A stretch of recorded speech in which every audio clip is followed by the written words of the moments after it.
আচ্ছা, খেলাতে যেমন হার জিত রয়েছে, তেমনি জীবনের লড়াইতেও কিন্তু হার জিত রয়েছে। কেউ বা আমরা জিতে যাই, কেউ বা আমরা হেরে যাই, তবুও কিন্তু থেমে থাকতে নেই। জীবন মানেই তো এগিয়ে যায়। আচ্ছা, জীবনের এই লড়াইতে সফলতা পেতে তো আমরা সবাই চাই, তবে সফলতা কি অত সহজে ধরা দেয়? সফলতা খুব সহজে ধরা দেয় না। একটা সময় আমরা হয়তো হতাশ হয়ে পড়ি। যাই হোক, অনেক গল্প অনেক কথা হবে তো, শুরুতেই যদি সব শেষ করে দিই তাহলে লাস্ট পর্যন্ত কেই বা থাকবে আমার সঙ্গে বলো? চলো আগে নিজের পরিচয়টা দিয়ে নিই, তারপর আরও অনেক গল্প হবে। নমস্কার, কেমন আছো সবাই? আশা করছি সবাই ভালো আছো, আর আমরাও বেশ ভালো আছি। আমি রিমি। আজকে আমার আরও একটি নতুন ব্লগে তোমাদের সবাইকে অনেক অনেক স্বাগত জানাই। আচ্ছা, শুরুতেই গ্যাসটাকে আমি বেশ সুন্দর করে পরিষ্কার করে নিয়েছি। আর দেখো, আজকে সকাল সকাল কাদের আগমন হয়েছে আমাদের বাড়িতে? অনেক হনুমান এসেছে। আমার টিনের উপর ভীষণ আওয়াজ হচ্ছিল, তখন বাইরে বেরিয়ে দেখি ইস কতগুলো হনুমান এসেছে। আসলে এরা টিনের উপর লাফালেই তো ভয়, টিনগুলো ফুটো হয়ে যায়, আর বৃষ্টির সময় সেই ফুটো টিন দিয়ে কিন্তু জল পড়ে ঘরে, সেজন্যই আমরা একটু ভয় পাচ্ছিলাম। আচ্ছা, এখানে সোনার জন্য টিফিন করে নিয়েছি। আজকে সোনা বলেছিল, আজকে নয় গতকালকে বলেছিল টিফিনে চাউমিন নিয়ে যাবে, তাই ছেলেটাকে একটু চাউমিন করে দিয়েছি। আর সেই সাথে সবজিগুলোও কেটে নিয়েছি। এখানে আমি চাক চাক করে আলু কেটে নিয়েছি, সেই সাথে পেঁপে কেটে নিয়েছি। আর আলু পেঁপে এগুলো আমাদের কিন্তু প্রায় দিনই খাওয়া হয়। আচ্ছা, এবার আসি চাউমিনের কথাতে। ভাবছো তো সকালবেলা ছেলেটাকে টিফিনে চাউমিন দিয়েছি? আসলে চাউমিনে আমি কোনো রকম তেলই ব্যবহার করিনি। আমার ঘরে সবসময় আমার ছেলের জন্য বাটার আনা থাকে, তাই চাউমিনটা বাটার আর গোলমরিচ দিয়ে করেছি, আর সেই সাথে একটু সস দিয়েছি। আচ্ছা, ওদিকে আমি কিন্তু চালটাকে ভিজিয়ে দিলাম, আর এবার হচ্ছে সবজিগুলোকে প্রেশার কুকারে দিয়ে দিচ্ছি। প্রেশার কুকারে 2টো সিটি দিয়ে নেব। 2টো সিটি না দিলেও চলবে, একটা সিটি দিয়ে যদি প্রেশার কুকারটা বন্ধ করে দিই তাহলে সবজিগুলো কিন্তু অনেকটাই সেদ্ধ হয়ে যাবে। আচ্ছা, অন্যান্য দিনের তুলনায় আজকে কাজগুলো কিন্তু আমার অনেক এগিয়ে গেছে। আজকে ছেলেকে স্কুলে দিতে যাব, সেজন্য সকাল সকালে উঠে পড়েছি, আর অতটাও মাথায় চাপ নেই। যেদিন যেদিন আমার বর বাড়ি থাকে সেদিন আর কোনো চিন্তা থাকে না, না সেদিন হেঁটে যাওয়ার চিন্তা থাকে, না সেদিন দেরি হয়ে গেলে টোটো না পাওয়ার চিন্তা থাকে। বাইকে করে আমরা চলে যাই, সেক্ষেত্রে 7টা বাজতে 10 মিনিট আগেও যদি আমরা বেরিয়ে যাই, একদম 2-3 মিনিটে আমরা স্কুলে পৌঁছে যাই। আচ্ছা, বাসি নাইটিটা চেঞ্জ করেছি, আর এদিকে খেয়াল করো, আমার বর অফিস থেকে আসার দিনকে যে জবা ফুলটা নিয়ে এসেছিল, একটা লক্ষ্মী জবা আর একটা হচ্ছে ডবল জবা, আজকে না 2টো ফুল ফুটেছে। আমাকে সেই সকাল থেকে বলছে ফুলগুলো একটু ভিডিও করো, গাছটা একটু ভিডিও করো। মানে ওর তো ভীষণ ভালো লাগছে, নিজে হাতে করে যেহেতু গাছটা নিয়ে এসেছে, আর গাছটা আনার পর এত সুন্দর ছোট্ট ছোট্ট জবা ফুল দিয়েছে। দেখো, হাতে করে ধরেছি, সত্যি বলছি মনের মধ্যে ভীষণ একটা আলাদা রকম আনন্দ হচ্ছে। আর সেই সাথে এই সবুজ রঙের পাতাগুলো দেখে আরও বেশি ভালো লাগছে। যাই হোক, 2টো টবও আনা হয়েছে।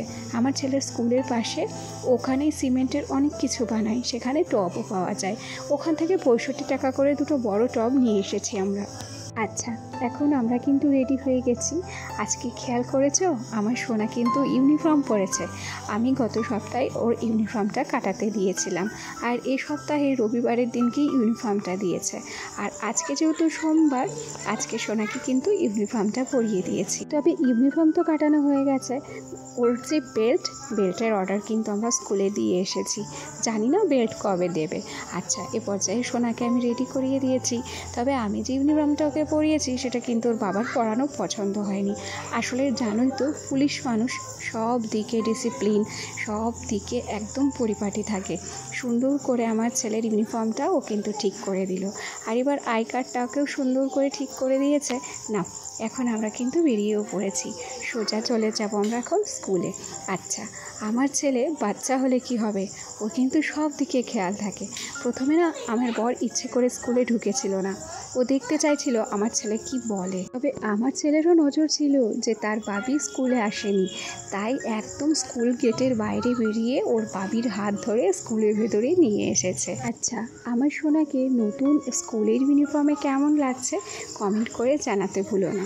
আর ওর ভাবি এখন ওর ছবি তুলবে, যেহেতু প্রথম পড়েছে স্কুল ইউনিফর্ম। আমাদের তো ভীষণ আনন্দ লাগছে, আর ওর ভাবিরও কিন্তু বেশ ভালো লাগছে। আর ওর ভাবি মানে আমার বর না ছবি তুলতে ভীষণ পছন্দ করে, তাই সোনাকে এক কোণায় দাঁড় করিয়ে এই যে সুন্দর করে ছেলেটার ছবি তুলতে চাইছে, তবে ছেলেটা যেন পোজই দিতে চাইছে না। শেষমেশ দেখো ওর ছবি তোলার পোজ আমি একটু দেখে ভিডিও করে নিয়েছি। আচ্ছা, ভিডিওর এই পর্যায়ে এসে একটা কথা না বললেই নয়। আমার যে সমস্ত বন্ধুরা প্রথম থেকেই আমার সাথে আছো, পাশে আছো, তোমাদেরকে অসংখ্য ধন্যবাদ জানাচ্ছি। আর আমার যে সমস্ত নতুন বন্ধুরা আজকে ভিডিওটি প্রথম দেখছো, যদি কোনো কারণে আমার এই ছোট্ট ভিডিওটি তোমাদের ভালো লেগে যায় তাহলে অবশ্যই করে একটা লাইক করো, কমেন্ট করো। আর হ্যাঁ, তোমরা চাইলে আমার এই ছোট্ট পরিবারের একজন মিষ্টি সদস্য হয়ে আমার পাশে থেকে যেও। স্কুল থেকে আমি আর ফিরিনি, আমি ফিরেছিলাম একটু দেরি করে। আমার সব বান্ধবীরা মিলে আর একটা কাকিমা মিলে চা খাচ্ছিলাম। কত চারটে হাত কেমন লাগছে, কারোর হাতে সবুজ চুড়ি পরা আছে তো কারোর হাতে কিন্তু মেহেন্দি পরা আছে। আসলে শ্রাবণ মাস বলে সবাই কিন্তু নিজের নিজের মতো করে সেজেছে। সুন্দর মুহূর্তগুলো খুব তাড়াতাড়ি শেষ হয়ে যায়, তাই চট করে সেটাকে কিন্তু ক্যামেরাবন্দি করে রেখেছি।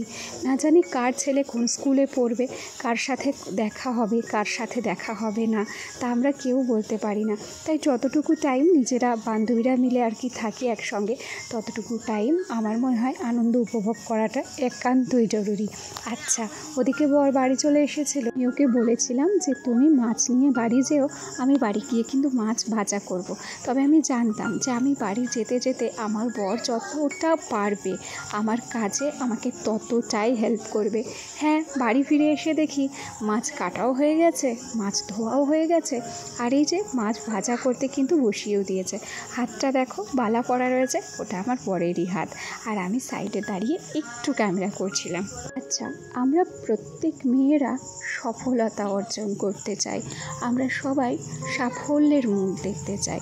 তবে সফলতা কি শুধুমাত্র এই সোশ্যাল মিডিয়ায় নিজের চ্যানেল দাঁড় করানো কিংবা ভিডিওর মাধ্যমে নিজেকে দাঁড় করানোই একমাত্র সফলতা? আচ্ছা, আমরা যদি ভাবি যে ভিডিওর মাধ্যমে নিজেকে দাঁড় করাবো, একদিন সফল মুখ হিসেবে পরিচিতি পাবো, তারপর আমাদের সেই ইচ্ছেটা কিংবা আশাটা যদি পূরণ না হয়, আমরা যদি এই প্ল্যাটফর্মে টিকতে না পারি, তখন কিন্তু একটা হতাশা, একটা অবসাদ আমাদেরকে আঁকড়ে ধরবে, আমরা ডিপ্রেশনে চলে যাব। আমার তো মনে হয় যে সংসার সামলে একজন আদর্শ স্ত্রী হওয়া এবং একজন আদর্শ মা হয়ে ওঠা আমাদের জীবনে, মেয়েদের জীবনে সবচেয়ে বড় সফলতা। এই সফলতা হয়তো খুব সহজে পাওয়া যায় না। আর যে কোনো কিছুতেই সফল হতে গেলে অনেক ধৈর্য ধরতে হয়, অনেক কঠিন কঠিন পরীক্ষায় উত্তীর্ণ হতে হয়। এই জীবনের সবচেয়ে কঠিন পরীক্ষা হচ্ছে একজন আদর্শ স্ত্রী হয়ে ওঠা এবং একজন আদর্শ মা হয়ে ওঠা। আচ্ছা, যেদিন আমরা এই দুটো দিকই ব্যালেন্স করতে পারবো, সেদিন কিন্তু আমরা অবশ্যই নিজেদেরকে সফল গৃহিণী হিসেবে দাবি করতে পারবো। জানি না তোমরা কারা কারা আমার সঙ্গে একমত, তবে আমার যতটুকু যা মনে হয় সেটাই কিন্তু তোমাদের সঙ্গে শেয়ার করেছি। আচ্ছা, তাহলে আমার আজকের ভিডিওটি তোমাদের কেমন লাগলো কমেন্টে জানাতে ভুলো না। আজ তবে আসি, কাল আবার দেখা হবে। টাটা সবাইকে।